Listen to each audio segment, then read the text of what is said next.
Olá, candidato, candidata para o concurso do Bombeiro, Distrito Federal. Quem fala aqui é o professor Átila, professor de língua portuguesa do Estúdio Aulas e do Espaço Campus. E estamos aqui com uma dica de língua portuguesa para você se preparar com bastante foco, com objetividade. Com certeza você já deve ter olhado as últimas provas da IDECAN, deve ter baixado provas de 2016, 2015 e viu que a banca IDECAN é uma banca tradicional, cobra gramática bem tradicional, não é muito focada nas questões de gramática aplicada ao texto, trabalha mais a gramática da frase e alguns tópicos se repetem com bastante frequência. A gente já percebeu aí, fazendo essa análise, que um dos tópicos mais importantes que você pode começar a estudar na língua portuguesa, a parte de morfologia, as classes gramaticais. E dentro das classes gramaticais há um tipo de questão que é bastante pontual, questão de verbos, a identificação de tempos e modos verbais. Então nós vamos hoje começar com a primeira dica, parte de verbos, tá? Identificação de tempos e modos verbais. É bem fácil você trabalhar com esse tema, desde que você conheça o panorama dos tempos verbais, você conheça todos os tempos do modo indicativo, os tempos do modo subjuntivo e também consiga identificar o modo imperativo. Portanto, vamos então a essa primeira questão, primeira dica de resolução de bancas da prova da IDECAN, de questões da IDECAN. Vamos lá, primeira questãozinha do Corrente de Maranhão. Considerando os verbos destacados nas frases a seguir, relacione corretamente as colunas. Então o seu examinador te deu lá o item 1, retirando do texto, Eles atacavam em branco. Veja aí o primeiro verbo, atacavam. Forma verbal, atacavam, está aqui, ó. Segundo, se não estudássemos. Então destaque aí, estudássemos. Depois nós temos os outros nos chamariam. Mais um verbo, minha filha, filha minha, não viaja. Não viaja sozinha. E o quinto, a opinião deles não mudou muito, não mudou o rumo, E aí ele te dá algumas opções para você fazer a correlação das colunas, Presente do indicativo, pretérito perfeito do indicativo, pretérito imperfeito subjuntivo, futuro do pretérito do indicativo, pretérito imperfeito do indicativo. Bom, primeiro detalhe é você conhecer o panorama dos tempos verbais. Então vamos aqui a mais uma tela e vamos conhecer os tempos do modo indicativo. Temos aqui o modo indicativo, vou fazer para você aqui um rascunho, bem rápido, modo indicativo. No modo indicativo temos aí alguns tempos verbais, É o caso do presente, temos o presente aqui, presente do indicativo, temos o pretérito do modo indicativo e temos também aqui o futuro do modo indicativo. Lembremos que o pretérito tem suas subdivisões, pretérito perfeito, pretérito imperfeito e pretérito mais que perfeito, ó, mais que perfeito. Pronto, mais que perfeito. Pretérito mais que perfeito. Nós vamos identificar esses tempos verbais. O futuro também tem duas subdivisões, futuro do presente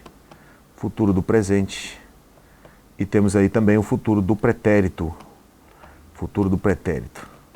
Bom, para identificar o tempo verbal, eu recomendo que você faça o seguinte, você identifique qual é a primeira pessoa de cada tempo. Por exemplo, no presente, primeira pessoa do verbo, eu, ele vai apresentar a desinência o ou a desinência ou, tá? Essa terminação verbal aqui, ó. No pretérito perfeito teremos a terminação i. No imperfeito, terminação vá, terminação ia ou terminação nha. Tá? Nós vamos ver essa terminação aqui, ó. E no mais que perfeito, terminação ra. No futuro do presente, terminação rei.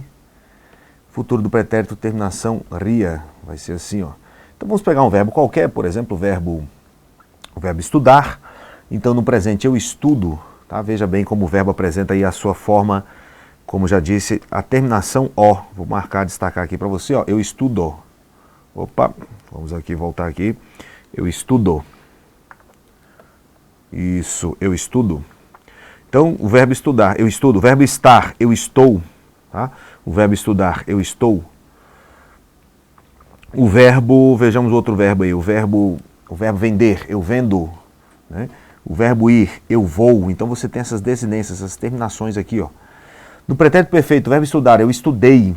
Eu estudei, tá? Então, só para você ter uma ideia, eu vou colocando os verbos aqui, ó. Eu estudo. Eu estudo. Veja a terminação o. Pretérito perfeito, eu estudei. Eu estudei. Terminação i. Tá? Pretérito imperfeito, eu estudava. Eu estudava. Tu estudavas, ele estudava, nós estudávamos, vós estudáveis, eles estudavam. Mas a primeira pessoa tem esse vá aqui, ó. Pretérito mais que perfeito, eu estudara. Tu estudaras, ele estudara, nós estudáramos, vós estudareis, eles estudaram. Tá? Futuro do presente, eu estudarei.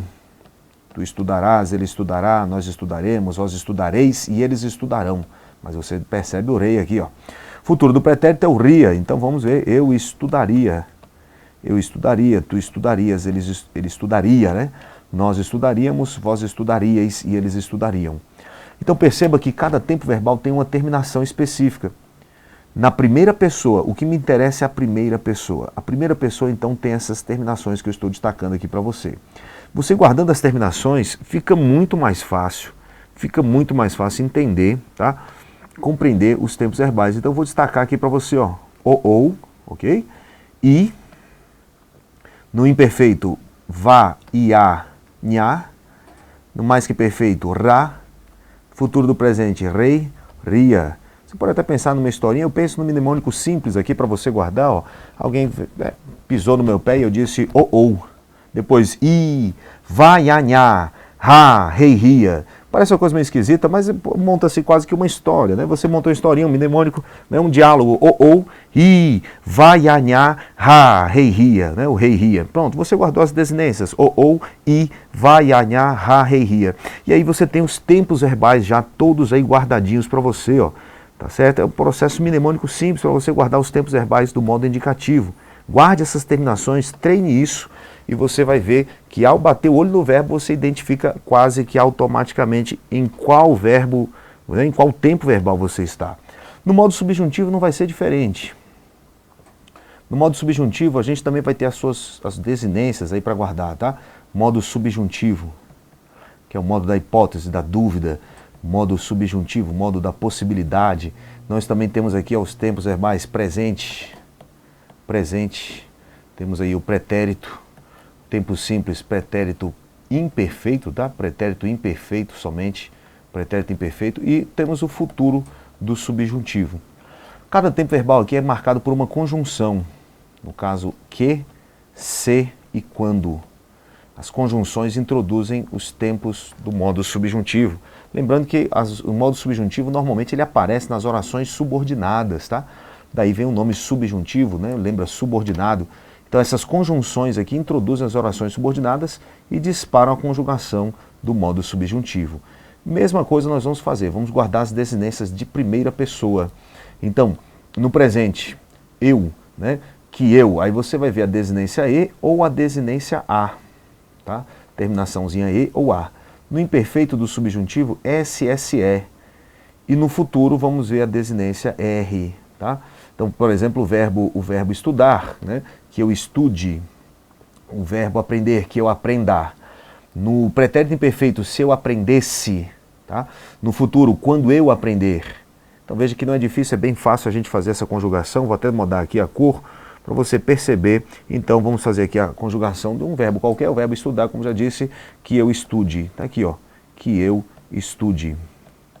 Que eu estude. Então pronto, você tem rapidamente aqui o verbo já conjugado, para que você não se preocupe, né, na hora da sua prova, que eu estude. Que eu estude. Olha lá a desinência E. Né? O verbo ser, tomara que eu seja aprovado, ó, que eu seja, tá vendo a desinência A aqui, ó. No imperfeito, se eu estudasse, se eu estudasse, se eu estudasse. E no futuro, quando eu estudar, quando eu, tá aqui o verbo estudar. Então cada verbo tem a sua desinência, tá? Guarde essas desinências. Vou marcar aqui para você. E, opa, voltemos aqui. Opa, vamos lá. Então E, tá aqui a outra desinência, né? Desinência A. O imperfeito subjuntivo SSE e o futuro do subjuntivo, o R. Tá? Agora, sabendo então desse panorama dos tempos verbais, agora sim nós vamos lá para a resolução da questão. Bem tranquilo esse processo, você vai tirar de letra cada tempo verbal. Então vamos acompanhar a questão, voltando à tela. Tá aqui. Primeiro tempo verbal, eles atacavam em bando. coloque o verbo na primeira pessoa, passe o verbo para a primeira pessoa. Se eles atacavam, eu também atacava. Que tempo verbal seria esse? Eu atacava. Você tem aqui, ó, terminação vá. Terminação vá. A primeira pessoa, eu atacava, eles atacavam. Se eu conjugar o verbo, eu vou encontrar esse tempo. Eles atacavam, então eu atacava, tu atacavas, ele atacava, nós atacávamos, vós atacáveis e eles atacavam. Veja que eu achei o verbo aqui, ó. E o VA, vamos avançar para você ver aqui qual é o tempo verbal do vá. Aqui, ó, vá. Nós temos o pretérito perfeito aqui, ó. Temos o pretérito imperfeito, aliás. O vá está aqui, pretérito imperfeito. Então, voltando lá, temos o pretérito imperfeito. Nesse primeiro tempo verbal, pretérito imperfeito. Tá? Vou colocar aqui, ó, o pretérito imperfeito do indicativo número 1. Então, procuremos aqui pretérito imperfeito do modo indicativo. Pretérito imperfeito do modo indicativo. Tá aqui, número 1. Tá? Vamos lá, próxima. Se não estudássemos, passe para a primeira pessoa. Se nós não estudássemos, então se eu não estudasse, eu passo para a primeira pessoa. Se eu não estudasse, olha a terminação do verbo. Se eu não estudasse, qual a terminação que você encontra aí, ó? Se eu não estudasse, ok? Passe sempre o verbo para a primeira pessoa. Marcador aqui para você, ó, SSE, avançando lá, ó, SSE está aqui, ó, está aqui, SSE é pretérito imperfeito do subjuntivo, pretérito imperfeito do modo subjuntivo, tá? Então, pretérito imperfeito do modo subjuntivo, aqui nós temos então o número 2 aqui, ó, pretérito imperfeito do modo subjuntivo. Número 3, os outros nos chamariam, eles chamariam, então eu chamaria. Passa para a primeira pessoa. Eu chamaria, tu chamarias, ele chamaria, nós chamaríamos, vós chamaríeis, eles chamariam. Então eu já vi aqui. E a terminação é o ria, tá? Dá uma olhadinha nesse R e A aqui, ó. Eu chamaria. Passando então, ó, ria, tá aqui pra gente, ó. Futuro do pretérito é o que nós temos aqui, futuro do pretérito ria. Eu chamaria, então, voltando lá, futuro do pretérito do modo indicativo. Pronto, está aqui, ó, número 3. E filha minha não viaja, ela não viaja sozinha. Passando para a primeira pessoa, eu diria que eu não viajo. Quer ver? Ó, dá certinho, ó, eu não viajo. E se eu conjugar o verbo, eu vou achar, sem dúvida, a forma verbal viaja. Quer ver? Conjuguemos juntos aqui, ó. Eu não viajo, desculpa, eu não viajo. Isso, eu não viajo. Tu não viajas, ele não viaja, tá aí, ó, filha minha não viaja, nós não viajamos, vós não viajais, eles não viajam. Bom, se na primeira pessoa aparece o, eu não viajo, então já sei que o tempo verbal é o presente do indicativo. Desinência O, confira aí comigo, olha o ozinho aqui, ó, desinência O, presente do modo indicativo. Presente do modo indicativo, então, aqui, presente do indicativo, número 4. Número 4. Próximo, número 5, a opinião deles não mudou. A opinião deles não mudou. Se ela não mudou, eu também não mudei. Passe o verbo para a primeira pessoa. Ela não mudou, eu não mudei. Está aqui, ó. Conjuguei o verbo. A minha opinião não mudou. A opinião deles não mudou. Ela não mudou, eu não mudei. Eu também não mudei. Temos a desinência I. Marcando aqui, ó, desinência I. Isso revela para mim qual o tempo verbal. Se você avançar na tabelinha lá, tá lá, o I. Desinência I, pretérito perfeito do modo indicativo. Eu não mudei, tu não mudaste, ele não mudou, tá? Então, número 5 tá aqui, presente. Presente do indicativo já foi, então isso aqui é o pretérito perfeito do modo indicativo número 5. E pronto, fechamos aqui a nossa tabelinha. 4, 5. 2, 3, 1, 4, 5, 2, 3, 1, resposta então, 4, 5, 2, 3, 1, letra D de dado, esta é a resposta aí, ó, 4, 5, 2, 3, 1, voltando lá, 4, 5, 2, 3, 1. Então, esse é o nosso primeiro toque, a nossa primeira dica, atenção, olho na tela. Parece meio, né, prolixo, você ter que, né, memorizar aquelas terminações, mas veja bem, você só vai fazer esse trabalho uma única vez. Memorizou aquelas desinências verbais, aquelas terminações verbais, sempre na primeira pessoa. Pronto, você já dominou, né, a identificação dos tempos verbais. Procure trabalhar isso aí sempre, que você pegar um verbo, passe o verbo para a primeira pessoa, eu. Observe a terminação. E aí você vai identificar naquele quadro quais são as desinências indicadoras dos tempos verbais. Bem tranquilo, uma questão de verbo dessa você não pode perder. E a melhor notícia é a seguinte, é que eu já vi bastantes vezes a banca IDECAN repetindo esse mesmo tipo de questão. O examinador, ele repete a mesma estrutura, ele quer saber só o tempo verbal. Às vezes ele coloca um comando com vários tempos verbais e pergunta qual dos tempos verbais é diferente dos demais. Por exemplo, todos os verbos do modo indicativo ali no presente e um verbo apenas, por exemplo, no pretérito perfeito do indicativo. E aí você tem que ter essa habilidade de reconhecer os tempos verbais. A dica está dada, tá certo? E vamos a mais uma outra dica e também preciosa para você focar os seus estudos. Vamos lá. Olho na tela, tá aí. Próxima dica, dica de número 2, fala aí do processo de concordância, né? Tá aí um tema também muito legal, concordância verbal. Tá aí a banca IDECAN, prova do Inmetro, assistente executivo. E diz o seguinte, nas frases relacionadas, assinale a concordância verbal incorreta. Qual delas tem a concordância verbal incorreta? Então, a primeira, elaborou-se novas leis. Essa questão aqui é bem interessante porque ela trabalha vários aspectos, né, de concordância. Elaborou-se novas leis. Aqui a gente tem um monte de assunto para trabalhar aqui dentro dessa frase, né? Elaborou, muita gente pode pensar que esse se aqui é um índice de determinação do sujeito, né? Porque pergunta quem é que elaborou novas regras? Ah, não sei, alguém elaborou novas regras. Então o verbo fica no singular mesmo, tá? Alguém pode pensar. Mas atenção, em quem elabora, gente? Elabora algo. Elaborou algo. Esse verbo é transitivo direto, ó. E junto de um verbo transitivo direto, a partícula C, além de indeterminar o agente do verbo, ela vai aqui, ó, promover a voz passiva. Aquilo que você chamaria de objeto direto, na verdade, é o sujeito paciente. É o sujeito paciente. Você tem aqui um sujeito que sofre ação. Então, quando eu digo elaborou-se novas regras, você entende que novas regras sofrem a ação. Novas leis, né? Elaborou-se novas leis. Você entende que novas leis foram elaboradas. Esse sujeito sofre a ação. E uma vez que novas leis é o sujeito, então esse ser é chamado de partícula passivadora. O verbo deveria estar, então, concordando com o sujeito, que é um sujeito plural. Então o padrão mesmo seria dizer o quê? Ó? Em vez de elaborou-se, o padrão seria dizer elaboraram-se. Elaboraram-se novas regras. Ó? Elaboraram. Por que esse M? Por que eu tenho que colocar essa flexão no plural? Porque o verbo ele tem que concordar com o sujeito. Elaboraram-se novas leis. Aí sim, padrãozinho aqui, ó. Então, a incorreta já veio de graça para a gente, a letra A é a incorreta. Marque aí letra A.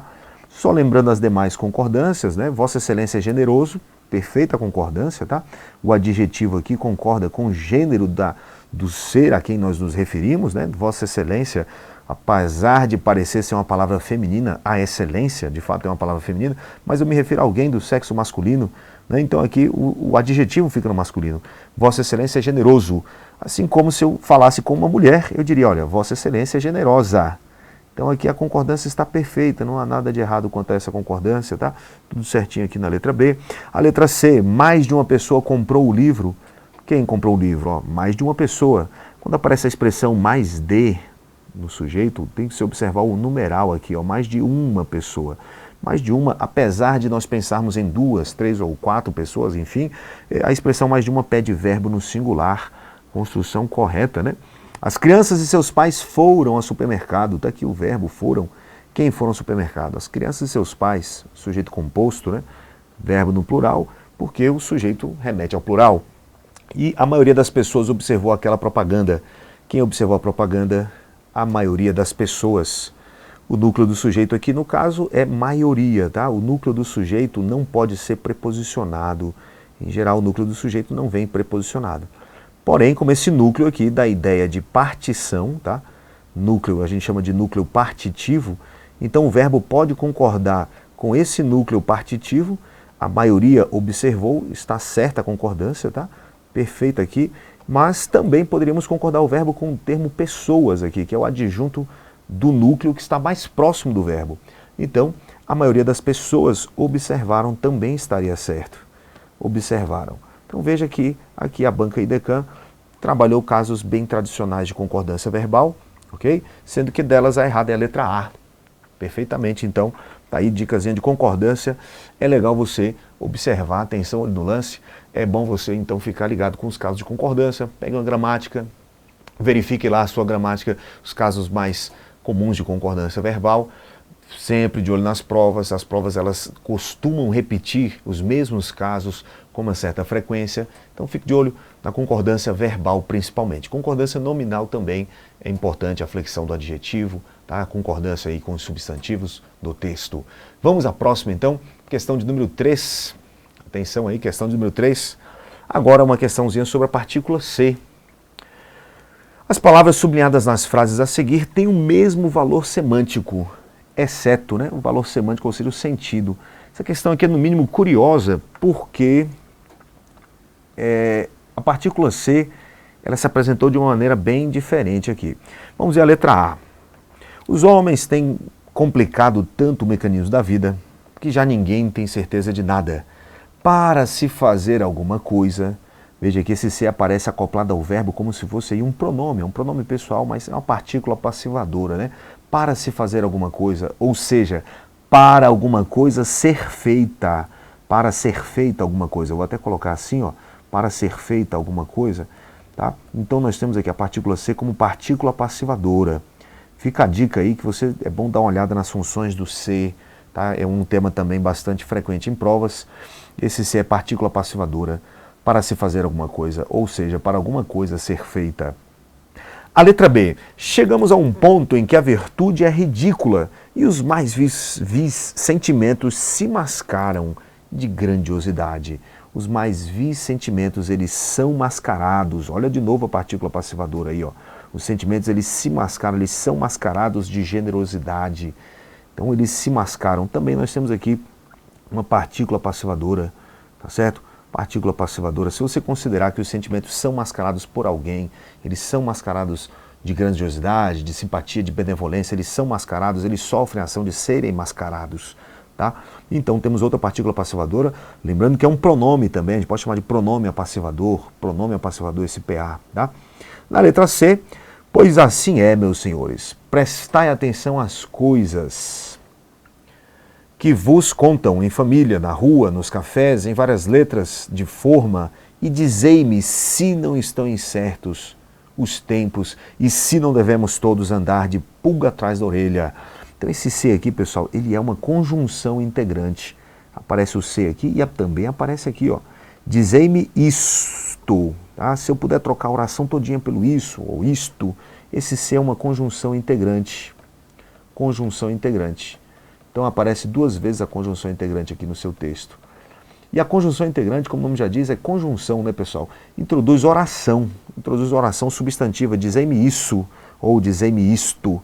Esse C, ele é uma conjunção integrante também. Está aqui só realçando conjunção integrante. E ele já difere dos demais, ele não é pronome, ele não é um pronome. Pronome, normalmente, o pronome C vem aí acoplado ao verbo. Quer antes do verbo, depois do verbo, no meio do verbo, mas vem acoplado ao verbo. E já este C não, ele introduz oração. Portanto, este C já vai diferir dos demais. Com certeza, temos dois pronomes apassivadores aqui, já difere dos demais. Tá? Duas partículas apassivadoras. E na letra D, mas até o fim do mundo falhou. Até os profetas se enganam. Até os profetas se enganam. Aí nós temos um C também conectado ao verbo. E embora não seja partícula passivadora, temos aqui um pronome pessoal, né, do caso oblíquo, o verbo enganar-se. Os profetas se enganam, eles se equivocam. A gente pode interpretar esse ser como partícula integrante do verbo, ou até como pronome reflexivo. Os profetas enganam a si mesmos, ou que esse ser seja parte integrante do verbo enganar-se, equivocar-se, né? De qualquer forma, a partícula C na letra C já difere das demais. A partícula C aqui é conjunção, não é pronome, então ela realmente não tem o mesmo valor semântico. Muito interessante essa questão, porque a banca IDECAN ela não foi muito tradicional na classificação da partícula C. Atenção aqui, hein? Muita atenção nessa questão. A banca aqui não cobrou a classificação da partícula C. Ele só queria saber se o C era pronome ou se era conjunção. É isso que ele quer saber, se o C está conectado a verbo ou se ele está introduzindo oração, é conjunção. Tá? E a letra C é a resposta, conjunção integrante na cabeça. Tudo certo? Vamos então a uma última questão para a gente fechar o nosso bloco de dúvidas, né? De dúvidas e dicas aqui para você solucionar mais essa parte da sua jornada e dos seus estudos. Vamos ao próximo item de número 4. Tá aí o item 4, questãozinha de prova da IDECAM, falando sobre regência e crase. Desconsiderando a alteração de sentido, assinar a alternativa que indica uma substituição do termo destacado por forma verbal que passaria a exigir o uso do acento grave, indicador de crase, em desvendar a natureza do mundo. Veja aí o verbo desvendar, né? Quem desvenda algo. Esse verbo é transitivo direto. E a natureza do mundo, temos aqui um objeto direto. Qual dos verbos que, sendo utilizado no lugar do verbo desvendar, provocaria o uso do acento grave, né? Atrair. Bom, quem atrai algo. Atrair a natureza do mundo. Focalizar. Também esse verbo é VTD, né? Porque quem focaliza algo. Transitivo direto. O verbo remeter. Quem remete a algo. Então o verbo remeter é verbo transitivo indireto. E ele pede aí a preposição a. Logo, se eu usasse aqui o verbo remeter, teríamos o seguinte, ó. Remeter à natureza do mundo. Então temos o cenário ideal para colocar o acento grave aqui, ó. Como é que acontece isso? Quem remete a alguma coisa. Essa coisa se chama a natureza do mundo. Então, havendo aí a fusão de dois as, coloca-se o acento grave aqui, ó. Lembrando que esse primeiro a é uma preposição e o segundo a é artigo, tá? Então, tá aí, regência e crase também um assunto bastante visitado nas provas da banca IDECAM, tá? A resposta é a letra C. A letra D, desmistificar, não pode ser, porque quem desmistifica algo. Verbo transitivo direto não pede preposição a, tudo bem? Não pede a preposição a, então também não vai haver a crase. A resposta é a letra C de casa. Então é isso.